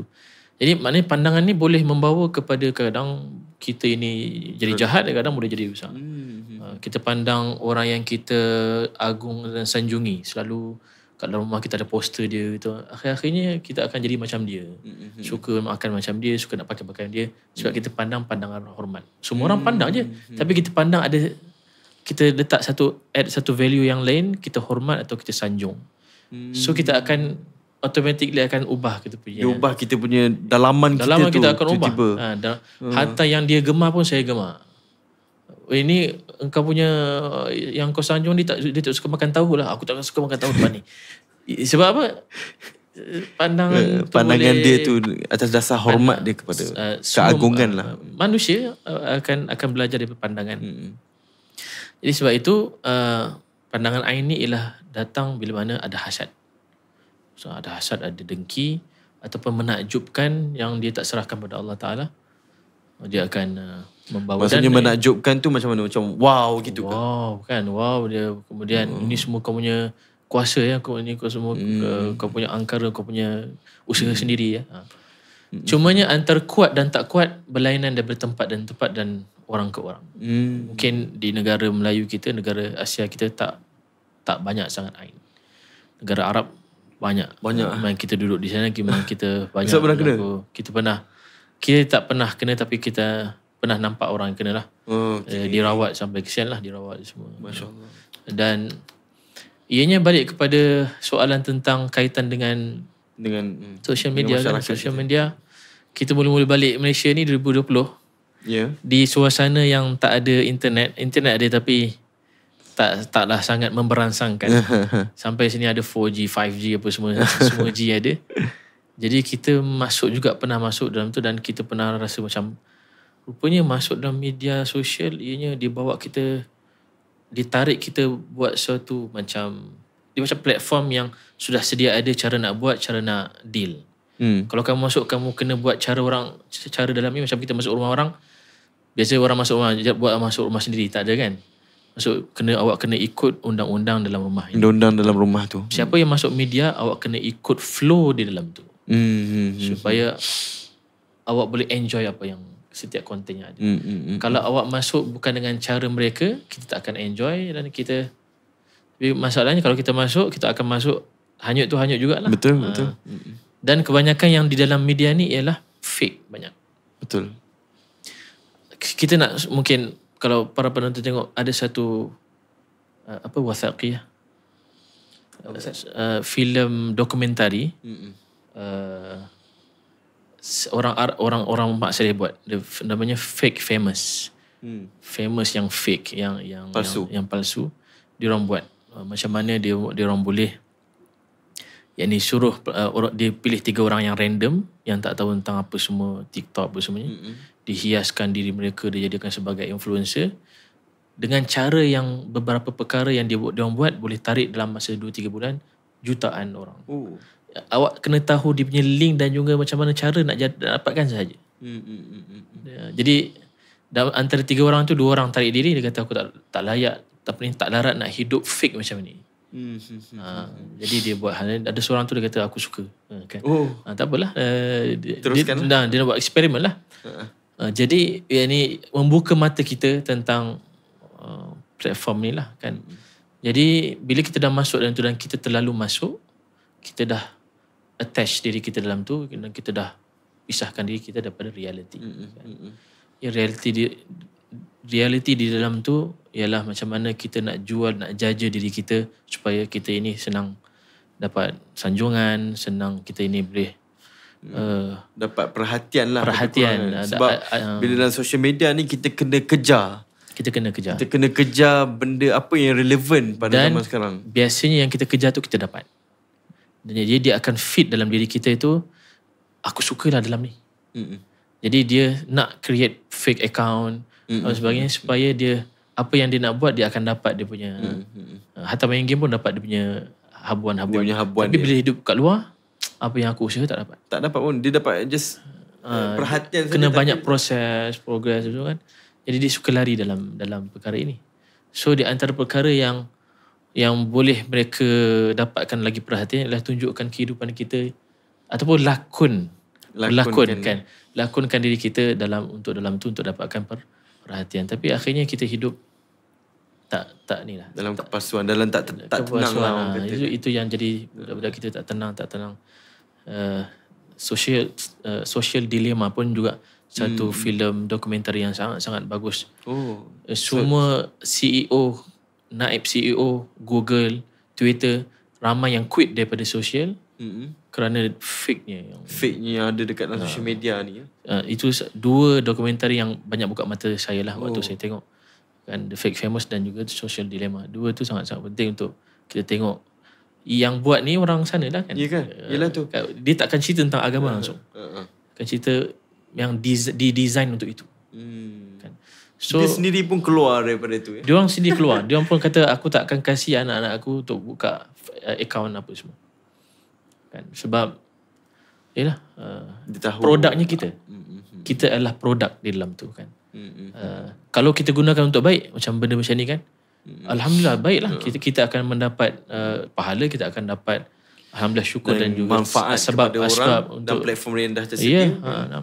Masalahnya kalau otherwise lah, perkara yang betul, sebaliknya kan. Jadi daripada situ Ustaz, disebabkan platform yang telah di-create tu adalah untuk menunjukkan kebahagiaan, untuk menunjukkan, didesign kan, macam contohlah kalau kita dalam dunia entertainment sekalipun, dia kata kau kena tunjuk apa yang kau ada. Maksudnya brand kau ni apa. Macam tu lah selalunya dia tunjuk. Maksudnya contoh seorang Syed Iqbal, apa yang dia ada, so dia kena tunjuk apa yang dia ada lah. Jadi di situlah kadang ada juga pengalaman dalam terkena ain dan sebagainya kan. Buatan jadi orang kan. Betul. Jadi disebabkan itu, bolehkah kita ni nak tunjukkan, kadang-kadang benda tu adalah membuatkan kita happy, membuatkan kita bahagia kan, dan kita nak share kepada umum, inilah kebahagiaan aku. Jadi bolehkah di dalam zaman yang orang ni suka pandang kepada hasad dengan hasad dengki? Ya, dia pepatah Arab dia ada kata setiap yang ditunjuk itu akan hasad. Dia hasad, akan menarik hasad. Setiap perkara yang kita tunjuk akan menarik hasad. Jadi bahagia ialah apa yang dirasa. Dia bukan apa yang kita jaja luar kan. Okey, saya nak bahagia. Apa yang awak bahagia? Saya bahagia ialah perasaan sebenarnya. Ketenangan, kebahagiaan. Tapi bahagia yang kita sampai nak tunjuk orang, ianya lambat laun kita akan bukan hanya menarik lagi kebahagiaan, tapi menarik lagi permusuhan. Sebab bukan semua orang ada awak punya style hidup ataupun duit ataupun pakaian. Bukan semua orang ada. Dan bukan semua orang suka awak. Bukan semua orang minat awak. Dan competition di dalam ini ramai. Kan? Jadi oleh kerana itu, tak salah menunjuk sesuatu nikmat kerana nak memuji Allah, bersyukur pada Allah Subhanahu Wa Taala, dan nak beritahu, okey, saya ni bukan usaha saya, tapi Allah yang memberi saya untuk saya bertanggungjawab, untuk sebagai contoh membawa kebaikan. Ya, kena, itu boleh. Kan macam kita tengok ada sebahagian kita tunjukkan kebaikan yang dibuat kan. Tapi saya bukan nak buat ni untuk nak dapat follower apa semua dan sebagainya lah. Saya nak supaya ianya nak create satu virus yang baik kepada orang. Kan, viral yang baik kepada orang. Alhamdulillah sekarang ni orang mula backup orang Palestin sebabkan adanya diwar-warkan perkara-perkara ini yang baik kan, perkara-perkara yang baik. Bila diwar-warkan jadi baik. Kalau yang sebaliknya akan jadi sebaliknya. Tapi yang kita nak rawat ialah diri orang tu sendiri dalam menunjukkan. Okey, kita tolak tepi apakah kesan memviralkan diri kita. Tapi awak rasa apa sebenarnya dalam nak viralkan, dalam nak letakkan niat dia gambar. itulah. Niat dia, motif awak tu. Kalau awak saja nak cari perhatian orang, tapi di alam realiti awak masih lagi kurang adab, kurang kurang pergaulan dengan orang yang sepatutnya kita bergaul, kurang tak menghormati ibu ayah ataupun menghormati Allah Subhanahu Wa Taala, akhirnya hidupan awak di dalam tu saja. Dan di hidupan dalam ni banyak competition dan masalah. Dan competition dan mungkin kalau sekarang kita tengah naik kan. Jadi satu hari kita akan jatuh dan kita akan berbalik kepada dunia realiti kita juga sebenarnya. Akhirnya kalau dan dunia realiti kita dah hancur dah disebabkan kita terlalu kejar dalam social media. Jadi ia balik kepada diri kita dalam nak menunjukkan. Kan banyak orang yang baru-baru ni pun banyak berlaku yang berpisah lah, yang bercerai dan sebagainya. Semuanya kerana menunjukkan sebab orang akan jadi balik kepada diri kita, apa yang kalau kita betul-betul ikhlas dan ada motif yang baik yang boleh yang kita nak ke depan presentkan, bismillah. Okey Ustaz. So kiranya tadi adalah untuk orang nak mempamerkan ataupun untuk orang nak berkongsi kebahagiaan itu tak salah. Cumanya kena ada niat yang betul dengan dia menyembatikan dengan ucapan dia itu ataupun kebahagiaan dia itu kepada Allah Subhanahu Wa Taala, dengan diucapkan syukurlah, sebab kalau tak adanya kuasa Allah ataupun pertolongan Allah, dia takkan mampu untuk buat kebaikan tu, betul kan? Jadi di sini Ustaz, okey, kalau contoh dia dah niat yang baik kan, kemungkinan dia akan terkena juga itu disebabkan orang yang pandang kepada dia dengan hasad. Sebab macam tadi pepatah Arab mengatakan kullu dhi ni'matin mahsud. Dan setiap daripada orang yang mempunyai, setiap daripada nikmat itu ada orang yang dengki, ada orang yang hasad. Kan? Dia menarik orang yang hasad kepadanya. Maksudnya kalau buat benda yang baik pun ada orang hasad, buat benda orang yang jahat, buat benda jahat pun tentu ada orang yang tak suka juga. Jadi di sini Ustaz, apakah apa orang kata ubat lah, penawar lah bagi orang yang terkena penyakit ain, ataupun orang yang patut sebelum dia dia puji ataupun dia ada penyakit dengki, dia fikir dulu yang mungkin benda ini menyebabkan mudarat kepada orang yang dia tengok. Okey, orang yang macam kita sebutkan tadi, dia ada nikmat, kemudian dia nak tunjukkan ikut motif yang dia nak sampaikan dan harga nilai yang dia nak supaya audiens itu sampai untuk difahamlah. Dia kena tahu dia melakukan segala perkara yang dibawa keluar, dia akan tanggung risiko je. Kan? Hatta Nabi SAW pun beritahu kepada kita, kalau kamu beli buah kemudian nak masuk ke rumah dan kamu tak nak beri buah tu kepada jiran, sorok-sorokkan, kata Rasulullah SAW. Ini jangan dengan sebab kamu tunjuk begitu orang kata ini apa tu, jadi bakhil, sampai ini apa, akan dia mungkinlah tak terus akan orang tu bercakap kotor kepada kita, tak. Dia akan kumpul tau. Kumpul. Setiap hari kita bawa buah depan dia, kita tunjuk begini, tunjuk. Setiap besok 2-3 minggu lepasnya, akhir-akhirnya dia tengah tunggu meletup saja. Mungkin dia dah belakang dah cakap dengan orang lain-lain.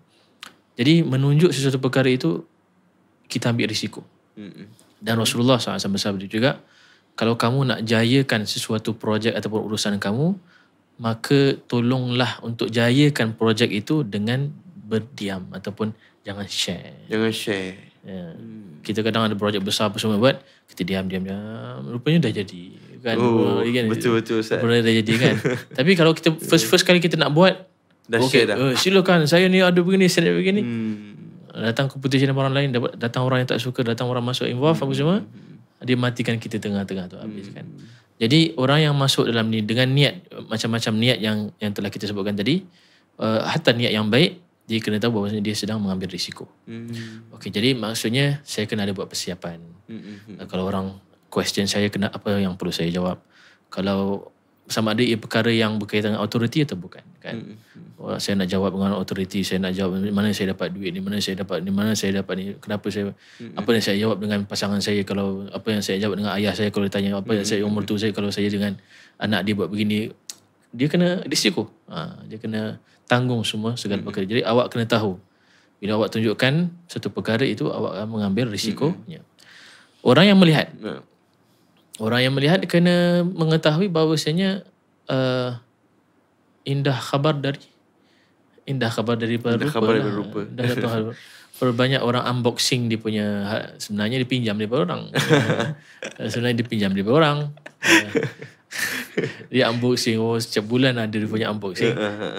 Pinjam kan, ada sponsor dan sebagainya. Jadi sebenarnya ianya macam kita kata didesign untuk itu. Betul-betul didesainkan. Sama ada dalam media ataupun di luar media juga. Kita akan tunjuk, kita akan ambil tanggung risikonya. Juga kalau kita dengan kawan, dia tengok orang itu ada suatu nikmat yang lain, kita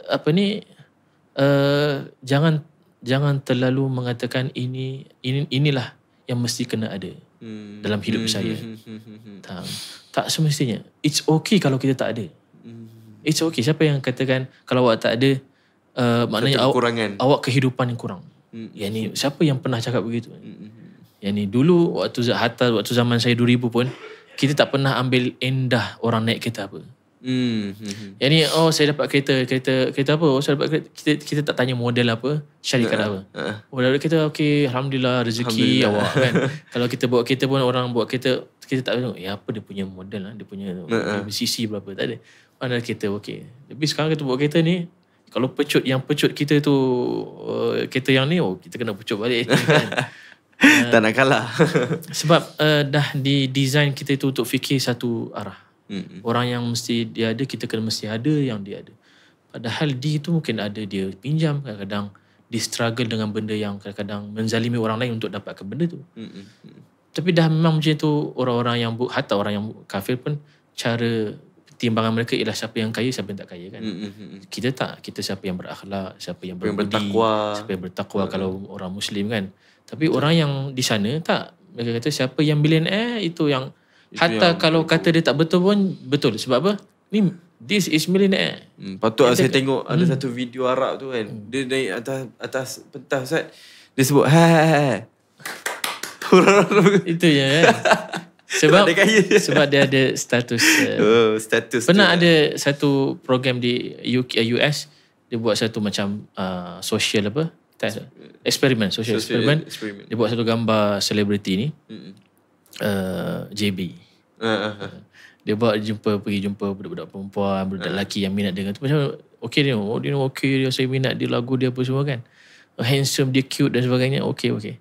Dia kata, kemudian dia create satu cerita lah. Dia kata, awak tahu tak, dia ni pernah pijak-pijak American flag, bendera Amerika tu dipijak-pijak.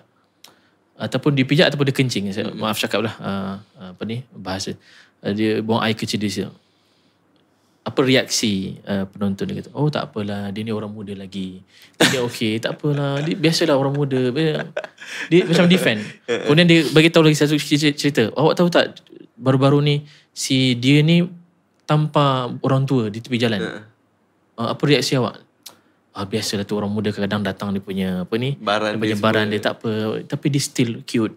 Dia still dia still orang famous. Dia faham. Jadi bila seorang itu suka pada seorang dan perkara itu jadi Jadi apakah orang kata kita manusia ni dia nak raikan orang lain lah. Kan? Mungkin cara raikan lah, kau hebat lah. Tapi kat situ Ustaz, macam mana kita nak benteng supaya disebabkan pandangan kita ataupun ucapan kita itu menyebabkan dia tu terkena. Dia ada doa daripada Rasulullah SAW kan. Kalau kita melihat suatu nikmat pada kawan kita kena sebut Masya Allah. Masya Allah kan, Masya Allah la quwata illa billah, ataupun Masya Allah pun tak apa. Maksud Masya Allah ialah kehendak Allah Subhanahu wa ta'ala. Ini Allah dah berkehendak.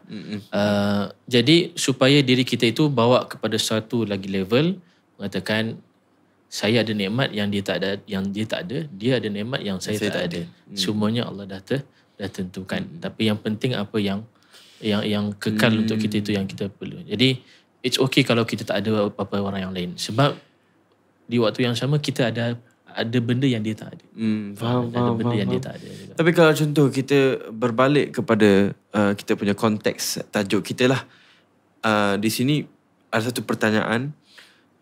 Adakah orang yang mengalami penyakit mental dan sebagainya, stres, depression dan sebagainya, adakah disebabkan boleh jadi dia terkena penyakit ain, Ustaz? Penyakit ain biasanya dia terkena efek dia pada jasad biasanya. Jasad. Tapi mungkin impact daripada jasad yang dia struggle tu akan pada mental lah. Jadi kebiasaannya penyakit ain yang kena ain itu ialah balik kepada jasad dia akan lemah. Kadang-kadang ikutlah, kadang macam mana, kadang lemah. Ada yang sampai kepada meragut nyawa. Ain ni kalau ikut orang yang macam mana dia punya dengki tu kan. Tapi ia mostly ialah pada fizikal. Cumanya efek dia tu boleh bawa kepada mental. Efek dia boleh bawa kepada mental. Jadi kalau di situ Ustaz, macam mana nak ubati diri kalau kita dah terkena penyakit ain macam tu, Ustaz? Ia juga ada dalam Rasulullah ada ajar. Yang pertama, cara merawat daripada awal masalah, jangan cari puncanya. Yang kedua, kalau kita dah memang terjerumus dengan puncanya, kalau dah terkena, cara di antara yang disebutkan itu, ada di zaman Nabi SAW itu, ada dua orang sahabat tengah mandi. Ada seorang sahabat ini badan dia cantik, lelaki sama lelaki mandi mungkin sungai ke apa, ataupun tempat di kawasan lapang, perigi ke apa macam tu lah. Kawan dia tengok badan kawan dia yang Masya Allah lah kan. Terus rebah kawan dia tu.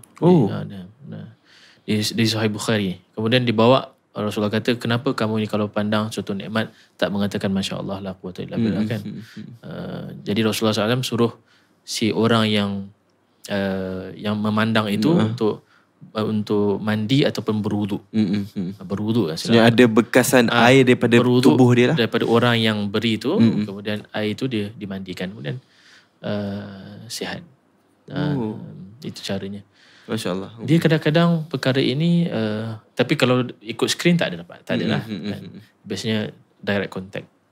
Faham. So jadinya maksudnya adalah kita kena cari, kalau contoh kita terkena ain, kita kena cari orang yang buat ain tu kat kita. Itu salah satu cara. Salah satu cara. Dia ada cara yang lain.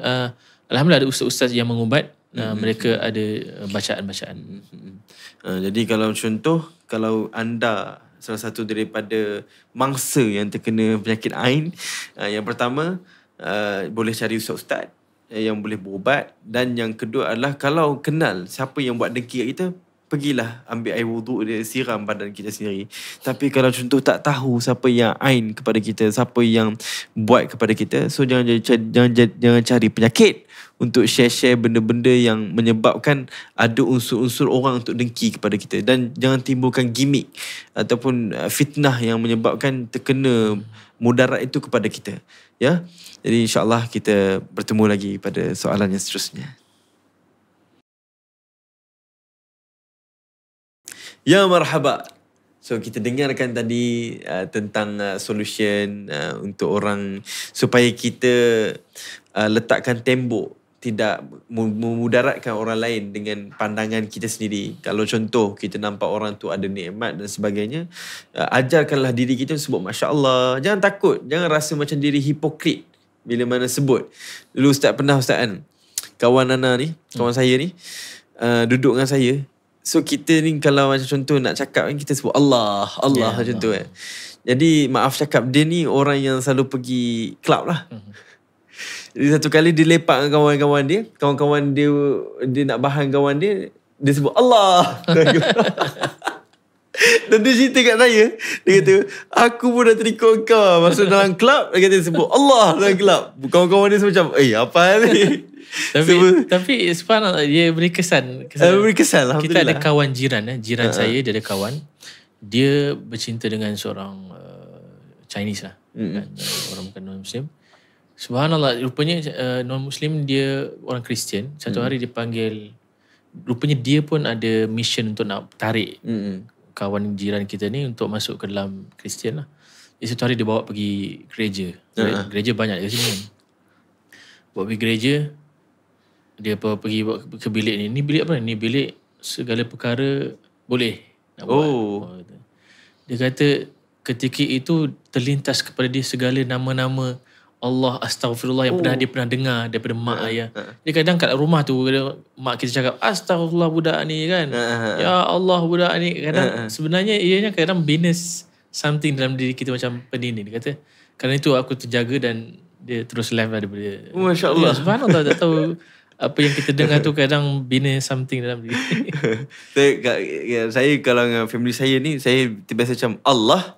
Macam kalau contoh tengok adik-adik tengah macam lebih-lebih je buat konten TikTok kan, kita macam Allah macam tu kan. Jadi saya dengan kawan-kawan saya pun macam tu juga, Allah doa dengan macam tu lah. Jadi dia orang pun buat kat family dia orang macam tu juga. Ni menjadi viral pula Allah. Jadi viral Allah. Okay Ustaz. Jadi apa orang kata, kehidupan seorang manusia yang kadang-kadang dia terhanyut dengan huru-hara kehidupan dia sendiri, dan huru-hara tu kemungkinan dibuat oleh orang lain, dan mungkin tercetus dalam hati dia untuk pulang, kan, untuk pulang kepada Allah Subhanahu Wa Taala. Dia rasa kadang-kadang sampai tempoh manusia ni dia akan rasa aku jauh lah daripada Allah. Aku rasa macam aku kena balik ni, kan. Jadi Ustaz, apakah langkah pertama bagi mereka yang nak pulang kepada Allah Subhanahu Wa Taala, dan mungkin diorang akan ada halangan lah. Contoh ada orang-orang tiba-tiba kata kat dia orang, kau ni laga alim lah, kau ni hipokrit lah, kau ni munafik lah dan sebagainya lah. Jadi macam mana langkah mereka untuk pulang kepada Allah Subhanahu Wa Taala dalam keadaan yang boleh menghadapi cabaran tersebut? Baik, yang pertama sekali ialah kita kena kita kena jujur dan tulus dengan diri kita. First kali ialah sebab Allah tak jauh dengan kita. Kita nak kembali kepada Allah bukanlah jauh sebenarnya kan. Jadi first kali ialah kita kena betul-betul jujur dengan diri. Kan, duduk fikir, duduk jujur, minum kopi ke apa. Jumpa kawan yang boleh guide kita kan, yang sama feel macam kita. Mula talk kan, macam jujur dengan diri kita, apa yang sebenarnya kita nak dan apa yang orang yang di sekeliling kita yang beri efek kepada kita kan. Adakah semua mereka itu yang akan membawa manfaat kepada diri saya? Adakah mereka hanya kawan di waktu saya sedang sihat, di waktu saya sedang ada duit, di waktu saya sedang ada kerjaya? Adakah mereka akan bersama saya juga nanti waktu saya sedang dalam kesempitan kan? Jadi kita kena jujur dengan diri kita dan kita jujur dengan siapa yang sebenarnya sedang jujur dengan kita. Kan, jujur dengan diri kita dan fikir siapa yang sebenarnya sekarang ni jujur dengan kita. Kita akan balik-balik yang jujur dengan kita ialah Tuhan. Setia dengan kita kan. Akan balik dengan kita. Dan tak macam yang Anton sebutkan tadi, yang bahawasanya jangan orang buatkan kita trap dengan cara fikir mereka sendiri. Kenapa kita macam tak boleh nak kata kita kena okey dengan apa yang dia bawa, kenapa tak juga mereka kena okey dengan apa cara yang kita. Cara saya nak bawa kan. Dan benda ini bukan orang Islam yang buat, atau orang-orang yang non-Muslim pun mereka ada mentality ini. Kan? Kenapa boleh orang yang gay boleh terang-terangan mempertahankan mereka? Dia kata, saya tak kena untuk ikut cara awak, awak juga jangan kacau saya kan. Walaupun cara dia memang jelas-jelas. Jadi kenapa orang yang macam sungsang ataupun orang yang buat jahat, dia boleh kata kepada kita, awak kena ikut saya punya trend, saya punya cara. Kita yang memang nak jujur dengan diri kita dan nak kembali kepada yang jujur kepada diri kita, pula kita rasa malu. Ya. Kan? Macam orang, kita jalan kat KL ke, jalan pergi masuk shopping complex. Orang yang macam bagi contoh, pakai singlet, buka apa semua kan. Kalau kita ikut kan, tak masam ke dia punya ketiak dia apa semua. Itu pun saya baru fikir semalam Ustaz. Kenapa dia okey je? Dia boleh okey. Kadang kita tahu dia pergi toilet, dia tak basuh macam kita. Dia hanya cakap, tak rasa bau ke? Kenapa dia boleh tak malu dan dia rasa, kamu kena ikut macam aku kan? Confident je dia. Kita yang macam tutup okey semuanya kan, pakai sempurna apa semua ni, dia rasa kita rasa pun. So kita kena cakap dengan diri kita, it's okay, tak ada masalah. Jujur dengan diri kita, dan kita kena berjujur dengan yang selama mana sebenarnya yang sedang berjujur dan setia dengan kita selalu. Itu Allah SWT. Itu Allah. Jadi itu yang dimaksudkan taubat. Taubat tu ialah jujur dengan diri, dengan orang dengan Tuhan yang tengah jujur dengan kita. Itu maknanya taubat, maksudnya kembali. Kan? Dia ada beza istighfar dengan taubat lain. Istighfar ni kita minta ampun dosa. Tapi tak semestinya orang minta ampun dosa dia nak taubat. Dia ada buat salah, dia nak kasih diri ni tak menanggung rasa salah tu. Astagfirullah. Okey dah. Okey, saya dah boleh buat balik. Tak. Istighfar ni, kita istighfar, kemudian kita taubat. Taubat ni macam dia bagi kesembuhan penawar. Jadi taubat ni ialah saya jujur, saya nak balik jujur dengan diri saya, dengan Tuhan yang berjujur dengan saya di setiap masa. Jadi itu first kali, step yang pertama ialah berjujur dengan diri. Jujur dengan Allah SWT. Berjujur dengan diri, dengan Allah SWT, yang dia memang tak akan tinggalkan kita dan dia akan selalu bersama dengan kita. Jadi, kan? Itu first kali. Dan jangan merumitkan keadaan. Jangan letakkan antara kita dengan Allah ni apa-apa langsung. Kita busuk-busuk mana pun tetap dia punya hamba. Kan? Busuk macam mana pun. Jadi kita tengok, pahala Allah kasih, dosa pun Allah kasih. Kan? Ini pahala dan dosa pun Allah kasih. Maksudnya jahat macam mana kita pun, di mata Allah tak ada apa-apa sebenarnya.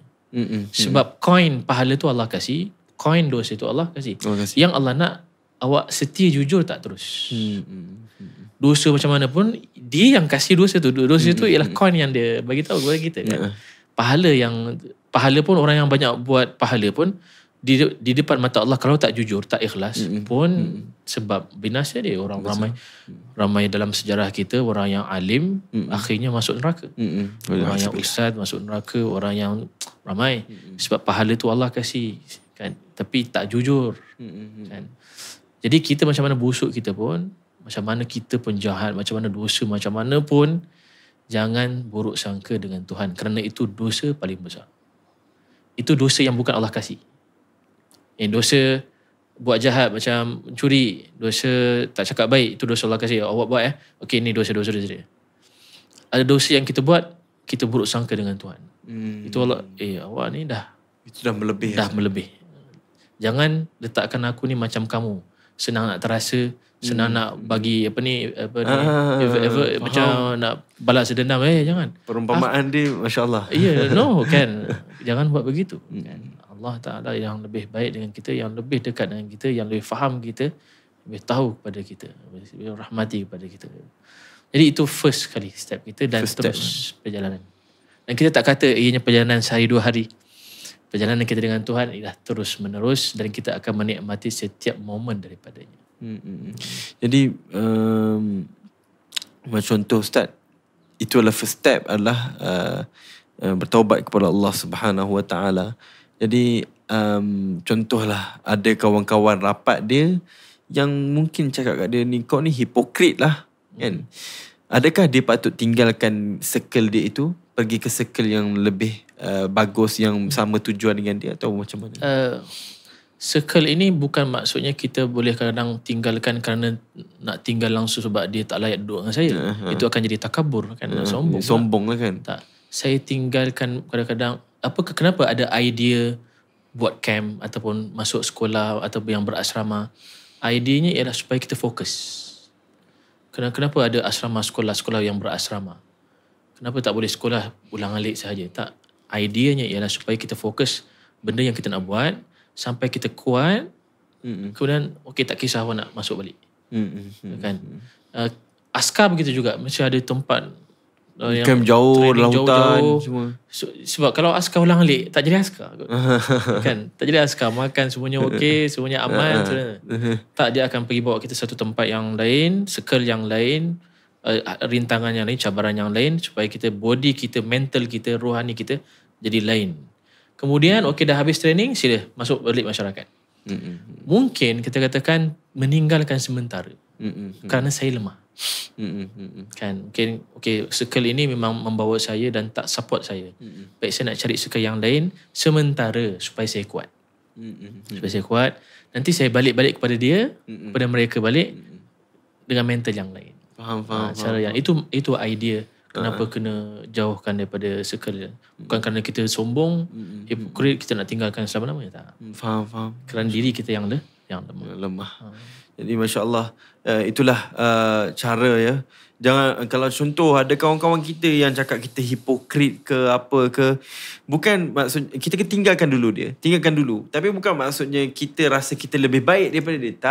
Tak, bukan. Kita yang lemah. Kita yang lemah sebenarnya. Kita takut nanti kita tak jadi untuk jadi orang yang tulus kepada Allah Subhanahu Wa Taala. Dan yang kedua juga, barangkali kawan kita yang kata begitu, mungkin barangkali bila dia dapat daripada Allah Ta'ala hidayah, mungkin lebih baik daripada kita. Mungkin barangkali. Mungkin kita mengambil masa beberapa momen untuk kita dapat baik dengan Allah Ta'ala. Mungkin dia sekelip mata. Kita tak tahu rancangan Tuhan kan. Itu yang teringat satu kisah tu kan. Bila mana Rabi'atul Adawiyah, seorang tokoh wanita, bila mana tengah beribadah kepada Allah kan, tiba-tiba ada pencuri masuk dalam rumah dia. Kan?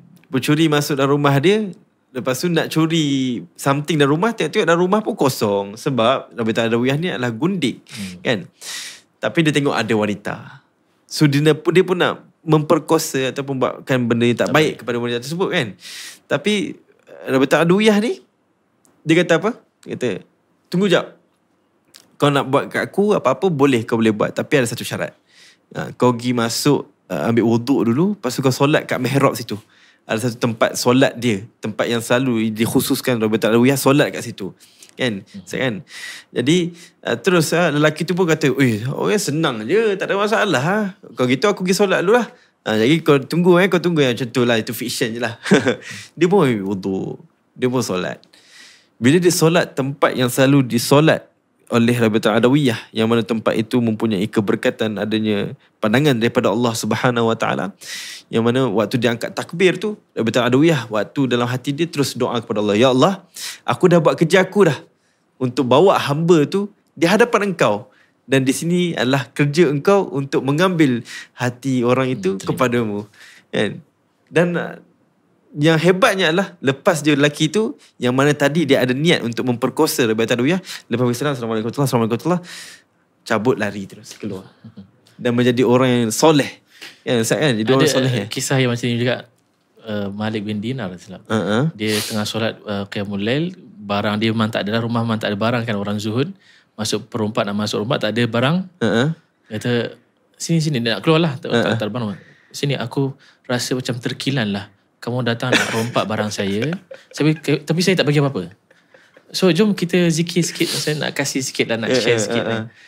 Dia zikir, dah rasa best kan. Itu pagi besok dia keluar pergi ke kelas, jumpa ke kelas, dia kata, wahai guru, ni siapa ni? Kata, ini perompak, malam tadi dia rompak saya, tapi saya rompak dia. Allah. Saya rompak dia. Rompak hati dia. Subhanallah. Masya Allah. Itulah. Jadi moga kita pun termasuk daripada orang yang mempunyai cahaya, sampai ada kawan yang mungkin dia asalnya tak suka kepada perubahan kita, yang dapat cahaya juga, dapat juga cahaya tu. InsyaAllah. Amin ya rabbal alamin. Alhamdulillah, kita banyak mengambil manfaat daripada Ustaz Nasrullah. Dan sebenarnya kalau ikutkan haji saya sebenarnya tak puas lagi untuk dengar. Dan saya yakin juga para pendengar pun sebenarnya tak puas lagi kan. Tapi itulah, nak ikutkan, badan pun penat dah, mulut pun rasa banyak, ailio pun dah tak ada dah.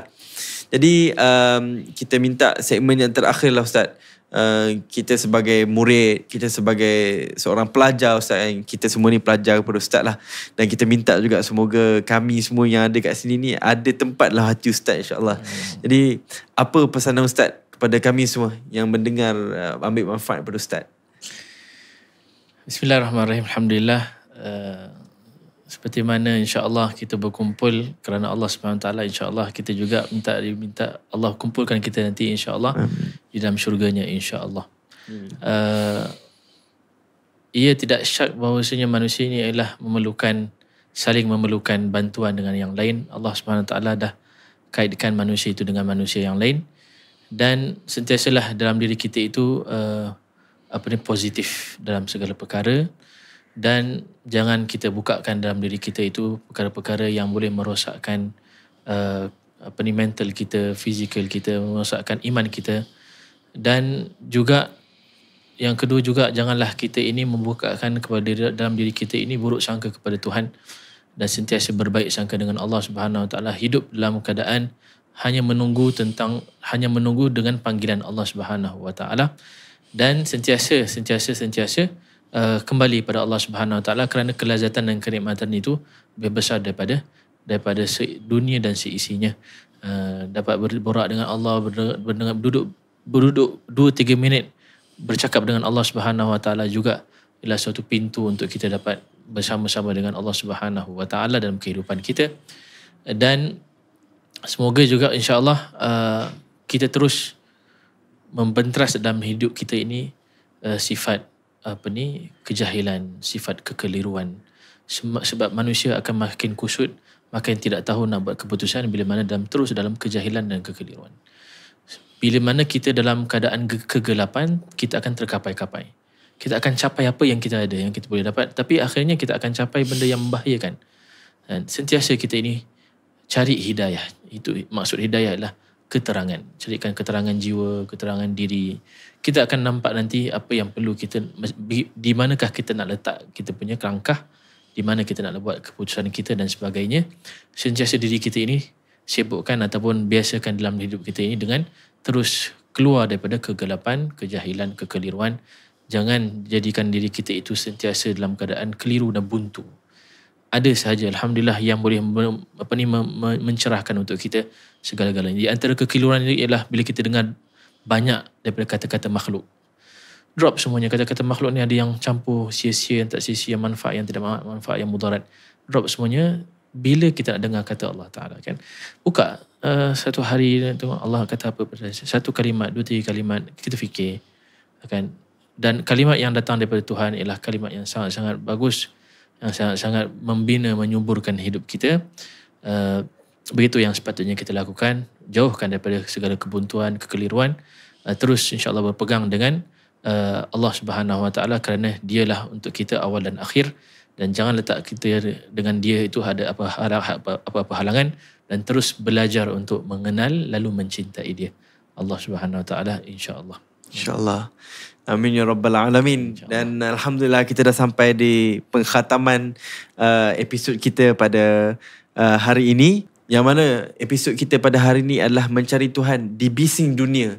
Dan insyaAllah moga-moga kita termasuk daripada orang yang dapat tahu, sedar tentang kehadiran Allah Subhanahu Wa Taala. Dan di sini saya sebagai pihak, sebagai host Islamic Podcast, mengucapkan terima kasih kepada Ustaz Nasrullah kerana sudi dapat menghadir di sini jadi tetamu kita, berkongsi ilmu kepada kita. Terima kasih Ustaz. Terima kasih banyak juga berantum, insya-Allah. InsyaAllah. Kepada semua yang hadir yang ada. InsyaAllah. Dan insyaAllah temui kita lagi pada episod yang seterusnya di Islamic Podcast.